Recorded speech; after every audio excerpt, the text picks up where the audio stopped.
In today's video, I'm going to teach you how to make text bold with the character panel.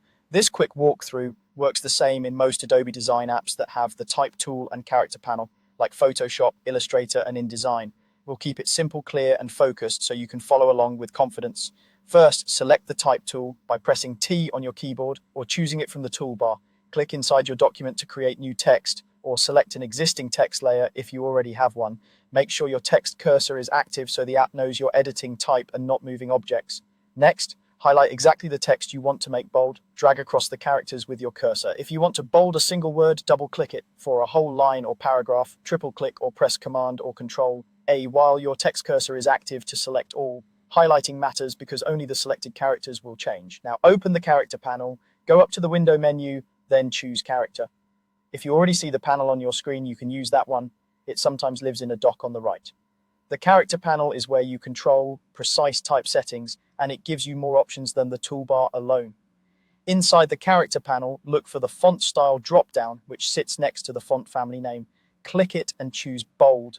Depending on the font, you might also see options like bold italic, semi-bold, or heavy. Pick the style that matches the emphasis you want. The change applies immediately to your highlighted text, so you can preview the result as you move through the list. A quick note on fonts. You will only see bold if the current font family actually includes a bold weight. Some display or script fonts ship with a single style, and in that case, the drop-down won't offer bold. That's normal behavior because bold is a separate designed weight, not just a thicker version of the regular letters. Because bold letters take up slightly more space, your line breaks or text box might shift a bit. That's expected.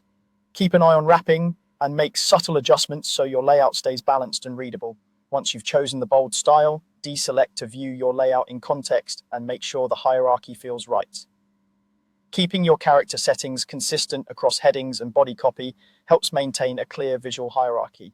If you plan to keep formatting consistent, leave the character panel open while you work. It's a great place to fine-tune type across your document. That's all there is to it. Select the type tool, highlight your text, open the character panel, and choose bold from the font style drop-down. Thanks for watching and happy designing.